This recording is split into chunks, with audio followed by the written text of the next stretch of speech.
chose an individual because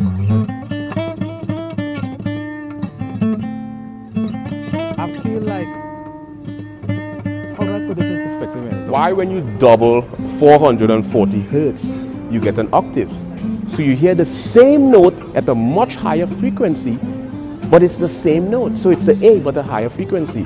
Now we call it pitch. It's frequency. From a physics perspective, it's called frequency. How we interpret sound, we call it pitch. Now why are we hearing octaves? Octave is quite a phenomenon.